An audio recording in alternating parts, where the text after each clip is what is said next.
semua, selamat datang pada podcast spesial ujian literasi digital. Saya Ibnu Fauzan akan menjadi tuan rumah pada podcast hari ini, dan saudara Muhammad Rizky Fadilah sebagai narasumber kita pada podcast hari ini. Kita akan membahas kasus serius yang terjadi di dalam universitas digital terkait kebocoran data secara besar-besaran. Mari kita mulai dengan menjawab pertanyaan-pertanyaan yang diajukan. Pertama-tama, mari kita analisis faktor-faktor yang mungkin menyebabkan terjadinya kebocoran data di universitas digital.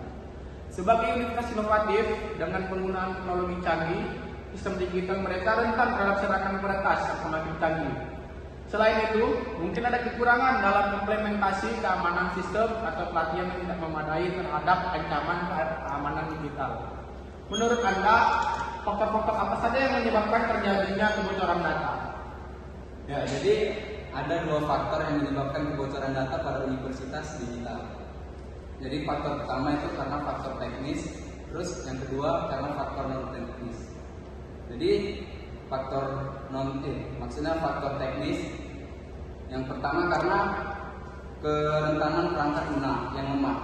Jadi terdapat bug atau kelemahan dalam perangkat lunak dalam suatu sistem yang bisa dieksploitasi oleh orang lain. Kemudian karena keamanan jaringan lemah. Jadi jaringan lemah ini menyebabkan firewall atau router, terus WAN atau jaringan dengan kabel yang tidak memadai atau menggunakan encryption yang lemah. Kemudian karena adanya malware dan serangan cyber, terdapat virus, worms, terus ada trojan yang berbahaya pada perangkat lunak yang dapat mencuri data atau merusak data. Kemudian untuk faktor non teknisnya itu karenanya ada kesalahan manusia, kecerobohan pengguna yang tidak mengirimkan pada link yang ditentukan, kemudian kurangnya pelatihan, kebijakan dan prosedur yang lemah, terus adanya insider threats. Jadi insider threats ini ketidaksengajaan atau kesalahan yang dilakukan oleh staf penanggung jawab. Baik, terima kasih jawaban dari saudara Fadil. Kemudian pertanyaan selanjutnya, menurut Anda bagaimana konsep privasi digital ini berperan dalam kehidupan kampus dan mengapa privasi digital ini penting untuk dilindungi? Ya, jadi konsep privasi digital dalam kampus, yang pertama data mahasiswa yang meliputi nama, alamat, tanggal lahir, terus nomor identitas, kemudian informasi nilai dari mahasiswanya, terus catatan akademik, terus kegiatan ekstrakurikuler. Kemudian keuangan seperti beasiswa, terus pinjaman dan rincian pembayaran. Kemudian yang kedua, komunikasi elektronik meliputi ya seperti email, pesan teks, platform komunikasi, staf dan fakultas, diskusi dan data yang dibagikan melalui platform atau forum daring, kelompok studi dan media sosial yang terkait dengan mahasiswa. Kemudian yang ketiga, aktivitas online. Jadi riwayat browsing dan aktivitas internet lainnya yang dilakukan melalui jaringan kampus. Kemudian yang keempat, data penelitian yang meliputi informasi yang dikumpulkan dan disimpan sebagai bagian dari proyek penelitian. Kemudian yang kelima, penggunaan fasilitas kampus. Ya, seperti data yang dikumpulkan melalui kartu identitas kampus seperti akses ke gedung, perpustakaan, dan fasilitas lainnya. Kemudian, mengapa privasi digital penting untuk dilindungi? Jadi yang pertama, untuk perlindungan dan penyalahgunaan data. Jadi mahasiswa dan staf memiliki hak untuk mengontrol siapa yang memiliki akses ke informasi pribadi mereka.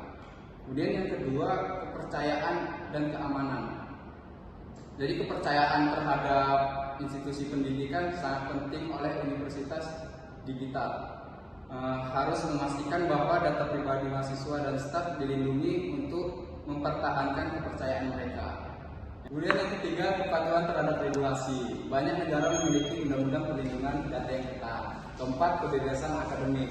Privasi digital mendukung kebebasan akademik dengan memungkinkan mahasiswa dan staf untuk meneliti. Kelima, dampak sosial dan psikologis. Pelanggaran privasi dapat menyebabkan stres, kecemasan, dan dampak psikologis lainnya. Baik, terima kasih Saudara Fadil atas jawabannya. Pertanyaan selanjutnya, regulasi yang relevan dengan pelindungan data pribadi di institusi pendidikan menurut Anda apa saja? Jadi regulasi yang relevan dalam perlindungan data pribadi di institusi pendidikan. Jadi yang pertama, Peraturan Menteri Pendidikan dan Kebudayaan Nomor 13 Tahun 2022. Ini mengatur tentang strategi Kemendikbudristek untuk meningkatkan kualitas dan relevansi pendidikan. Nah, termasuk perlindungan data pribadi siswa dan dosen. Kemudian yang kedua, Peraturan Menteri Pendidikan dan Kebudayaan Nomor 22 Tahun 2020. Ini mengatur tentang rencana strategis Kementerian Pendidikan dan Kebudayaan tahun 2020 sampai 2024 yang mencakup perlindungan data pribadi dalam pengelolaan pendidikan. Kemudian yang ketiga, Peraturan Menteri Riset, Teknologi dan Pendidikan Tinggi Nomor 44 Tahun 2015. Ini mengatur tentang standar nasional pendidikan tinggi, termasuk perlindungan data pribadi dalam pendidikan dan pengabdian kepada masyarakat. Kemudian yang keempat, Peraturan Kepala Badan Kepegawaian Negara Nomor 27 Tahun 2011, di mana mengatur tentang pedoman penyelenggaraan pendidikan dan pelatihan teknis, perencanaan, dan pengembangan pegawai negeri sipil.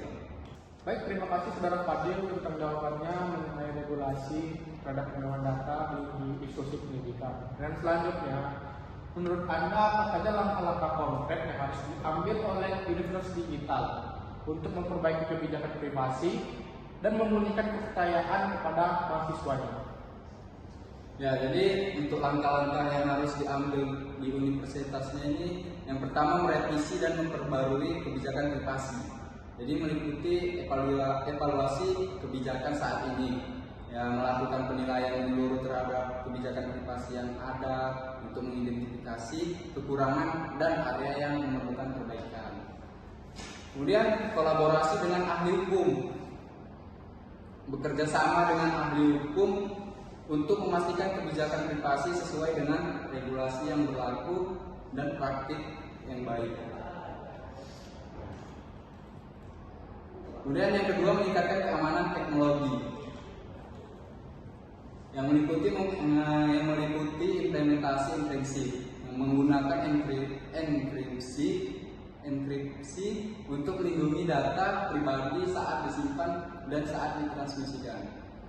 Kemudian firewall dan antivirus, menginstal dan memperbarui firewall dan perangkat lunak antivirus untuk melindungi jaringan universitas dari ancaman eksternal.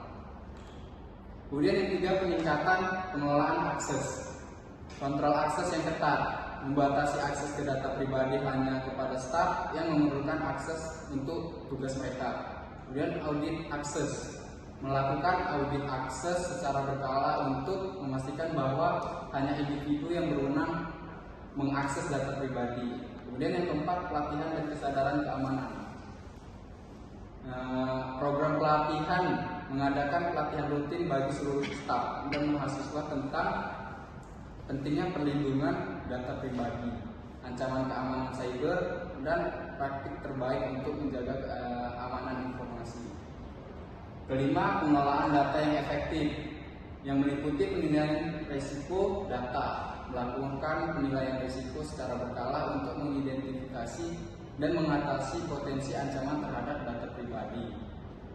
Penghapusan data, mengembangkan prosedur untuk penghapusan data pribadi yang tidak lagi diperlukan sesuai dengan kebijakan privasi dan regulasi yang berlaku. Yang keenam, penanganan insiden keamanan. Jadi rencana respons insiden, mengembangkan dan menguji rencana respons insiden yang rinci untuk menangani kebocoran data untuk pelanggaran keamanan dengan cepat dan efektif. Kemudian yang ketujuh, audit dan pengawasan. Jadi pemantauan dan evaluasi rutin terhadap sistem keamanan dan kebijakan privasi untuk memastikan kepatuhan dan efektivitas berkelanjutan. Ke-8 itu penerapan teknologi terkini seperti sistem manajemen data yang aman, menggunakan sistem manajemen data yang dirancang untuk melindungi data pribadi dan memastikan integritas serta ketersediaannya. Kemudian yang ke-9, komunikasi dengan mahasiswa dan staf. Meliputi informasi yang jelas dan terkini, menyediakan informasi yang terus diperbarui tentang kebijakan privasi. Terus mekanisme pengaduan, membangun mekanisme yang mudah diakses untuk pengaduan dan penyelesaian masalah terkait pelanggaran privasi atau kebocoran data. Nah, kemudian yang kedua, cara untuk mengembalikan kepercayaan mahasiswa setelah terjadinya kebocoran data.